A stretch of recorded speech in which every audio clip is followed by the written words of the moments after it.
Assalamualaikum warahmatullahi wabarakatuh. Kembali lagi dengan channel saya Muzabil Farm, dan kita seperti biasa membahas tentang jantan, teman-teman. Nah, jadi sebelum teman-teman melanjutin video ini, berisik banget. Jangan lupa di subscribe, di like, sama dibantu share-nya. Mudah-mudahan bisa bermanfaat untuk semuanya. Nah, jadi di video kali ini saya lebih deketan biar kedengaran, karena kedengaran bisik burung. Ini padahal malam loh, karena ada burung satu yang saya petel. Ini iseng sih sebenarnya. Tuh saya petel begini aja dah, ini biar enak. Saya petel sengaja malam-malam, ini jam 11 malam. Nah, oke, jadi kita ngebahas tentang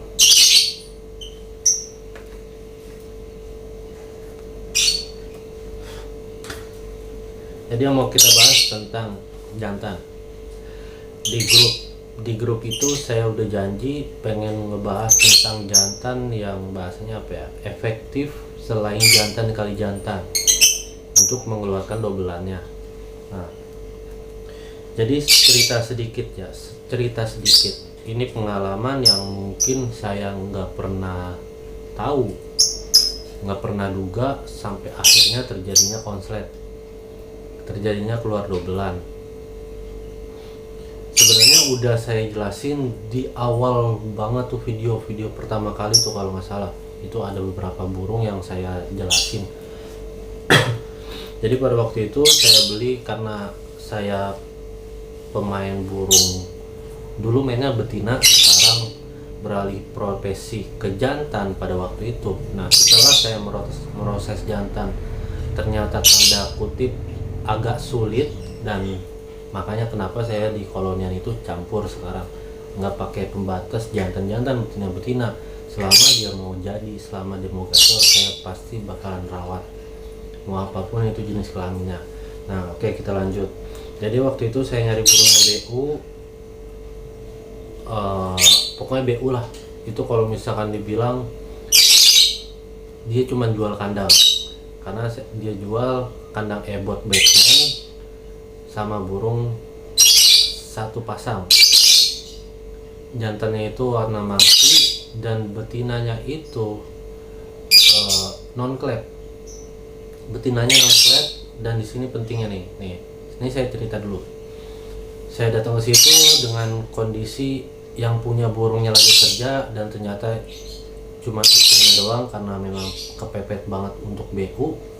Ya udah, saya beli, dan di situ rawatannya betinanya itu non klep itu memang apa ya, masih balibu. Di situ ada sekian banyak burung, ada 3 atau 4 burung gitu. Dan burung itu di kandang kotak kecil, pakai glodok yang apa namanya, ituan kelapa tuh, yang bulat, yang kelapa. Nah, cuman itu doang sih, nggak pakai glodok.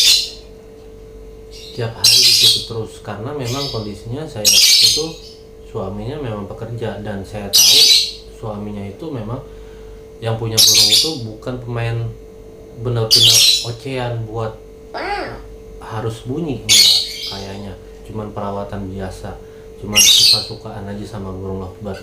Nah, oke, kita lanjut. Di situ pakannya pakan rendah, dan orang pekerja rata-rata ya pasti jarang dipetel. Ya paling cuman bahasanya mandiin, dijemur, udah kan, rata-rata begitu. Kadang ada juga yang memang nggak diapa-apain. Nah, sampai akhirnya saya bawa pulang ke rumah. Malam itu juga saya petel, karena dulu bukan feeling ya, karena dulu mindset saya burung gimana caranya birahi bunyi. Saya mastering birahi bunyi, saya mastering tuh yang keretek-keretek tuh. Nah, saya masterin, saya petel jantan betinanya. Habis itu saya sendiriin jantannya. Itu malam-malam keadaannya ya, itu langsung keluar birahi bunyi, langsung keluar keretek-keretek bunyi, walaupun cuma sekitar ya 5 detik lah, karena memang kondisinya ya kalau begitu saya bisa mastiin kalau burungnya itu memang jarang dipetel. Mungkin bisa seminggu sekali atau 2 minggu sekali, ya sesuka yang punya lah, karena durasinya nggak pernah keolah. Nah, oke, saya lanjut. Saya rawat karena dulu mindset saya masih main betina, gimana caranya burung mau dari pakan, mau dari penjemuran, mau dari pemandian, selama yang kita lakuin itu dia burung langsung bunyi, itu yang saya pakai. Dan memang keadaannya langsung saya single, karena mindset saya juga pada waktu itu, karena saya juga belajar di YouTube, saya jual betina non clapnya itu saya jual, saya ungsiin hari itu juga. Jadi saya fokus dari situ, berarti jatuhnya jantan pelayarnya diuntul sama betina yang belum bisa kawin nih ya, belum bisa kawin karena memang masih baliho, cuman akur, bukan galak, pokoknya akur. Dan dari situ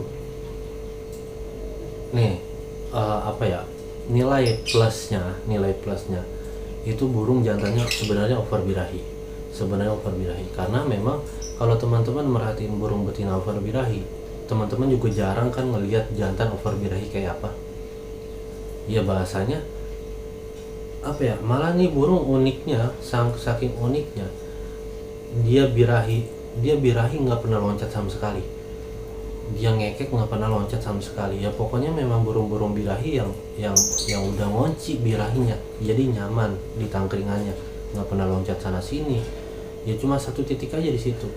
Nah, oke, kita lanjut. Pas dari situ sampai akhirnya jadi jantan diuntul balibo, habis itu saya single, karena pada waktu itu saya jualan burung bahan yang materi birahi bunyi. Kebetulan pada waktu itu 3 hari setelah saya beli postingan, saya beli burung itu, kebetulan ada yang mantau juga di rumah dengan burung yang berbeda. Cuman karena ya taulah sifatnya penjual kan, saya keluarin semuanya burung yang ada, termasuk burung itu. Saya masterin langsung ngedur, tanpa ada ngetik, tanpa ada nguat, tanpa ada ngeriwik. Ya walaupun bahasanya keretek-kereteknya ya lama, sekitar 1 menit sampai 2 menit baru bunyi. Dan jedanya itu memang kalau saya bilang sih dobelan, cuman dobelan yang gak sempurna, karena bukan karena ada ngetiknya, ada ngoeknya, ada ngeriwiknya, bukan, tapi memang setelah dari birahi bunyi diam itu memang agak lama lagi buat nyambunginnya ke ngekeknya. Nah, sampai akhirnya di 3 hari itu langsung laku.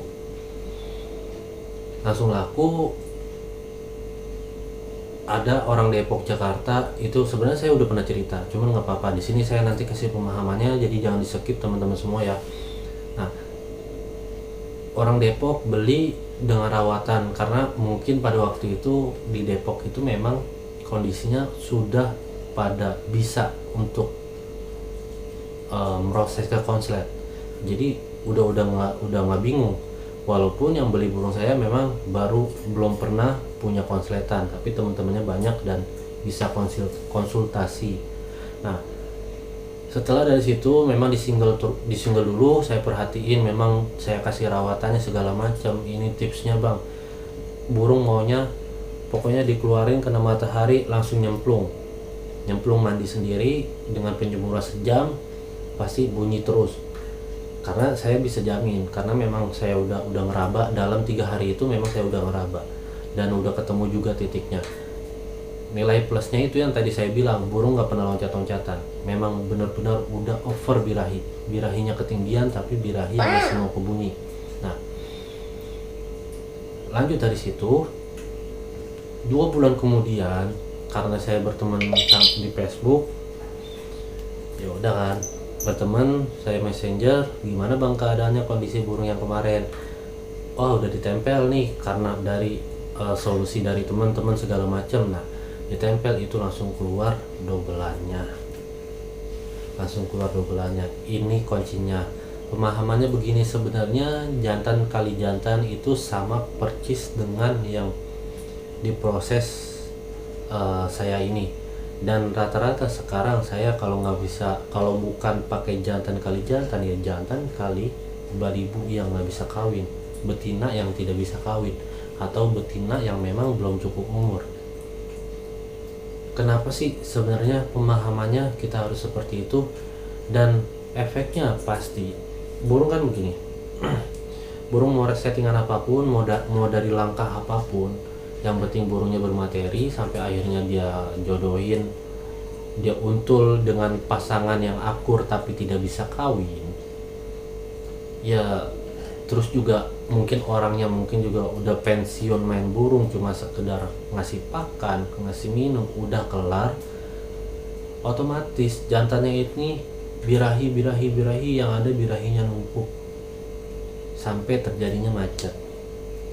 Nah, terjadinya macet, ditempellah, digantilah sama betina yang memang udah disiapin buat kawin.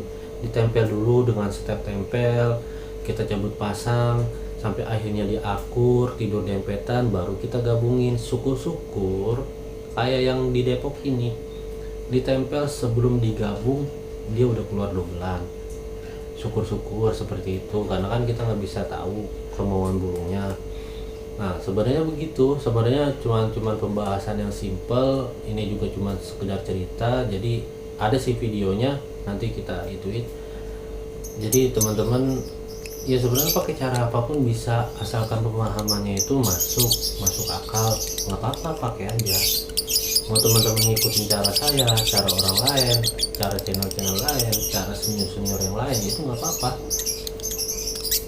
Karena begini loh, ketika memang sebenarnya beban bagi saya pribadi, beban bagi senior semua.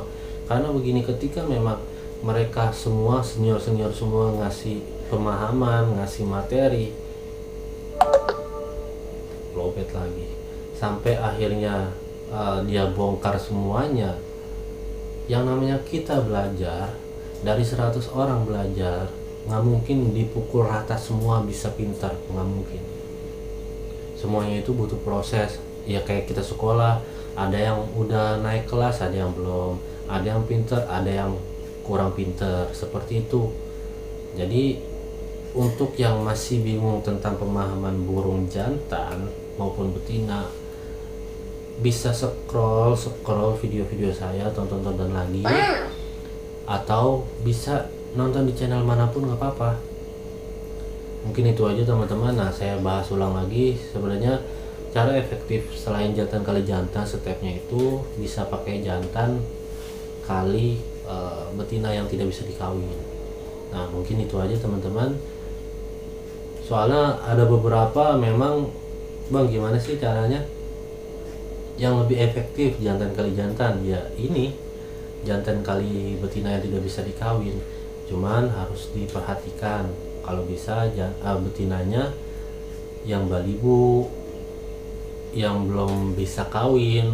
Kalau misalkan burung yang dewasa walaupun dia nggak bisa kawin, kalau kita lagi apes yang ada ngedrop. Makanya memang ada beberapa burung yang saya bilang ya ada beberapa burung yang harus dikawinkan, ada beberapa burung yang tidak harus kita kawinkan. Dan ketika memang udah keluar 2 bulan, jangan langsung dikawinin. Yang ada macet, nunggu dulu, nunggu 2 bulan yang ngonci baru dikawinin. Nah mungkin itu aja teman-teman semua, mudah-mudahan bisa bermanfaat untuk semuanya. Assalamualaikum warahmatullahi wabarakatuh.